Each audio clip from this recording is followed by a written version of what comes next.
Assalamualaikum warahmatullahi wabarakatuh. Waalaikumsalam warahmatullahi wabarakatuh. Suasananya cerah banget ya, kayak gitu.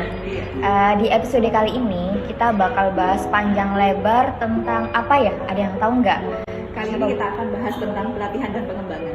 Wow, pelatihan dan pengembangan nih, kayaknya menarik tuh. Baiklah, kita akan langsung perkenalan dulu ya dari sisi sebelah kanan saya. Oke, baiklah. Perkenalkan, nama saya Windari. Selanjutnya, boleh diperkenalkan? Nama saya Lulu Firsa. Saya Profana. Kita masuk ke tema pelatihan dan pengembangan ya. Jadi gini, dalam kehidupan sehari-hari itu seperti di dunia kerja, pastinya kita sering dengar pelatihan dan pengembangan ya. Benar.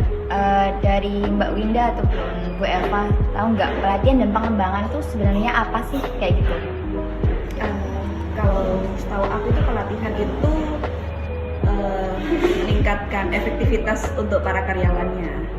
Jadi pelatihan itu dibutuhkan untuk para karyawan supaya menambah semangat dan meningkatkan produktivitas kerja mereka.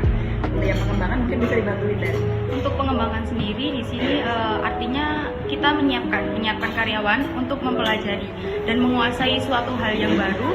Karena apa? Karena akan memegang tanggung jawab yang baru untuk jangka panjang, seperti itu, Mbak. Oke, gitu. Berarti sebenarnya pelatihan dan pengembangan itu punya makna yang berbeda ya. Betul. Jadi kalau orang awam di luar sana itu biasanya, kalau saya sih biasanya pelatihan dan pengembangan itu kayak satu paket. Ternyata di sini tuh kita baru tahu kalau pelatihan dan pengembangan itu hal yang berbeda. Gitu. Betul, Mbak. Nah, sebenarnya tujuan pelatihan dan pengembangan sendiri itu apa sih? Ada yang tahu nggak ya? Mungkin kalau untuk tujuan pelatihan dan pengembangannya sendiri itu pada dasarnya itu dikelompokkan dalam 5 bidang ya. Jadi seperti memperbaiki kinerjanya karyawan, terus memutakhirkan keahlian para karyawannya di bidang masing-masing, dan mengurangi waktu pembelajaran bagi karyawan baru supaya bisa kompeten dalam pekerjaannya. Gitu Mbak Lulu. Oh gitu. Berarti sebenarnya Mbak Winda ataupun Mbak Eva, tujuan pelatihan itu sebenarnya baik ya, buat meningkatkan produktivitas, efisiensi dalam mencapai tujuan perusahaan. Sebenarnya kayak gitu teman-teman. Iya. Betul sekali, Bu. Dalam makna pelatihan pengembangan secara tepat itu tahapannya itu ada nggak sih sebenarnya? Untuk tahapan-tahapan sendiri, bisa dibilang perencanaan pelatihan dan pengembangan ya, Mbak. Itu menurut saya sih ada 5 tahapan. Ada apa aja tuh? Nah, yang pertama itu mengidentifikasikan kebutuhan pelatihan. Nah, yang kedua, menganalisis organisasi. Yang ketiga, analisis pekerjaan dan tugas. Yang keempat, analisis pegawai. Untuk yang kelima, menetapkan tujuan dan sasaran pelatihan dan pengembangan itu seperti apa. Seperti itu perencanaannya. Sekarang untuk sasaran dari pelatihannya sendiri itu tadi seperti gimana Mbak Win? Nah, untuk sasarannya sendiri nih, sasaran sendiri itu pelatihan sendiri, pengembangan sendiri. Nah, untuk pelatihan, di sini kan pelatihan tujuannya untuk peningkatan kemampuan individu bagi kepentingan jabatan untuk saat ini. Nah, sasarannya peningkatan kinerja jangka pendek yang berorientasi pada kebutuhan jabatan sekarang.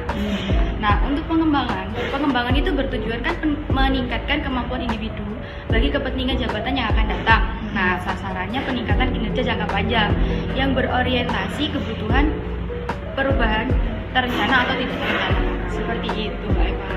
Menarik nih teman-teman. Banyak ilmu ya ternyata ya. Iya, dalam banyak bidang ilmu. pelatihan dan pengembangan. Sebelum kita masuk ke selanjutnya, sebenarnya berarti bisa disimpulkan ya, tahapannya tuh ada identifikasi, Ya. terus analisa, sama menetapkan tujuannya.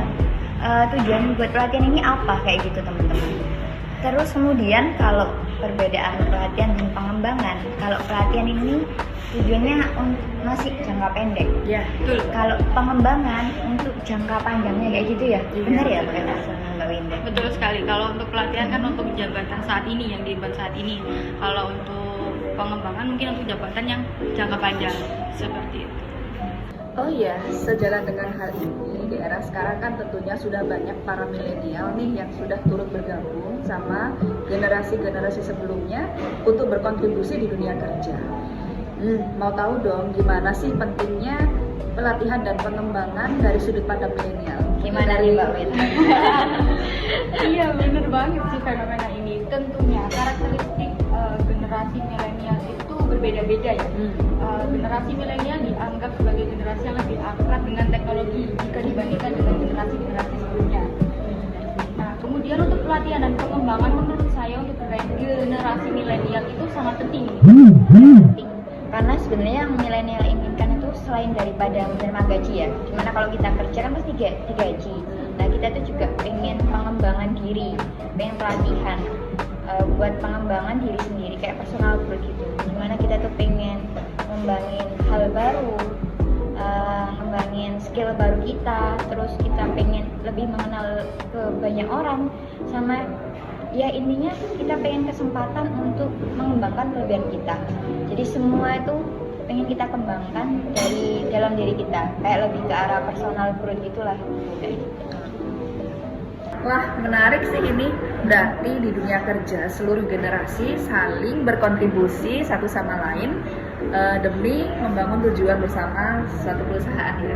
Iya benar banget nih Bu.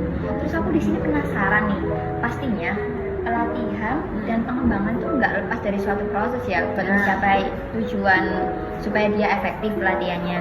Nah, gimana sih proses dalam pelatihan dan pengembangan itu sendiri? Nah, gini Mbak Lulu, untuk pelatihan sendiri itu harus meningkatkan efektivitas karyawan, meningkatkan kepuasan karyawan, selanjutnya memenuhi program kesempatan kerja yang sama antara karyawan satu dengan karyawan yang lainnya, dan mencegah keusangan karyawan. Nah, menurut yang pernah saya baca, itu ada kutipan dari Henry Shimamura, terdapat 4 karakteristik yang paling efektif nih. Oh, 4. Oke, 4 karakteristik. Mana ya pertama? Yang pertama, manajemen puncak memiliki komitmen terhadap pelatihan atau training dan pengembangan. Itu. Nah, yang kedua, pelatihan sendiri terkait erat dengan hasil laba perusahaan. Dan itu Mbak Eva? Iya.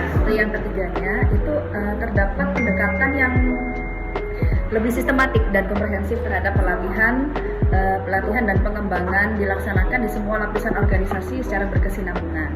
Dan yang terakhir, terdapat komitmen untuk menginvestasikan sumber daya yang perlu guna menyediakan waktu dan dana yang memadai bagi pelatihan tersebut sendiri. Berarti prosesnya itu ada 4 ya. Nah, tadi kan udah ngomong proses ya. Nah, kalau metode sendiri itu kayak gimana sih? Gimana metode itu ya pastinya penting ya buat mencapai tadi tujuan pelatihan dan pengembangan. Mungkin metodenya itu ada apa aja sih? Jadi pada saat memilih rancangan metode dan media yang digunakan, harus diperhatikan keterampilan trainer dan sumber daya yang di perusahaan miliki itu tadi. Jadi ini ada beberapa metode yang bisa digunakan dalam program tersebut.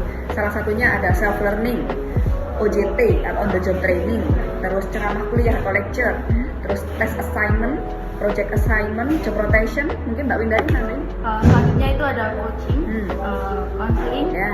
ada rapat, terus yang selanjutnya ada seminar atau workshop. Seperti itu Mbak. Jadi banyak untuk metode-metode yang bisa dipilih. Jadi di antaranya itu ya berarti teman-teman.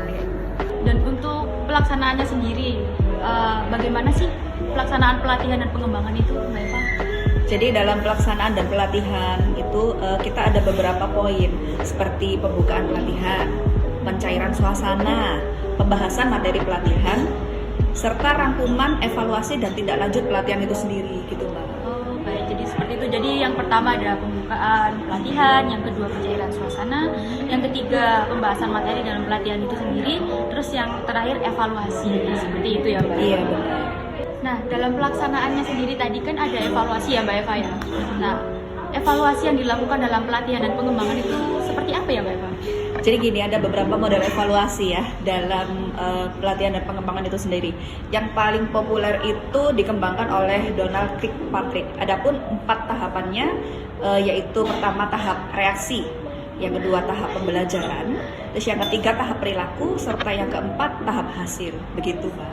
Oh, jadi seperti itu ya Mbak Eva. Nah, tadi kan kita udah bicara panjang lebar ya Bu. Di sini lu penasaran sih, gimana sih pelatihan dan pengembangan itu dikatakan berhasil? Apa aja nih penyebab dari kegagalan ataupun keberhasilan pelatihan dan pengembangan itu sendiri? Jadi gini Mbak Lulu, suatu training itu dapat dikatakan berhasil apabila dalam membentuk cara berpikir atau mindset karyawan di perusahaan tersebut. Jadi ini mampu berjalan sejalan dalam mendukung visi dan misi perusahaan tempat ia bekerja. Terus yang kedua, hal ini bisa dikatakan berhasil bisa membentuk kompetensi seseorang bisa meliputi dari pengetahuannya, keahlian, serta sikap dan perilaku karyawan tersebut. Jadi yang terakhir juga bisa membentuk behavior, yaitu perilaku atau sikap karyawan yang efektif dalam mendukung visi dan misi serta strategi dari perusahaan tersebut. Keberhasilan tersebut biasanya disingkat menjadi MCB, yaitu mindset, kompetensi, dan behavior gitu Mbak. Tadi kan berarti itu keberhasilannya. Iya. Kalau kegagalannya apa ya Mbak Wina? Nah, untuk penyebab kegagalan dalam pelatihan dan pengembangan sendiri ini ada beberapa poin. Nah, yang pertama itu kurang disesuaikan dengan kebutuhan usaha. Nah, selanjutnya yang kedua, gagal untuk mengenali solusi non-training. Nah, yang ketiga, kurangnya tujuan untuk menyediakan arahan dan fokus. Nah, yang selanjutnya yang keempat, kurangnya reinforcement dan dukungan manajer atau manajemen. Nah, yang terakhir nih, kurangnya komitmen dan keterlibatan dari eksekutif. Seperti itu Mbak Lulu. Gitu. Berarti banyak ya penyebab faktor untuk keberhasilan ataupun kegagalan itu sendiri. Oke teman-teman, jadi tadi kita udah bicara panjang lebar kesana kemari tentang pelatihan pengembangan sendiri. Jadi intinya pelatihan itu dan pengembangan itu sebenarnya tujuannya baik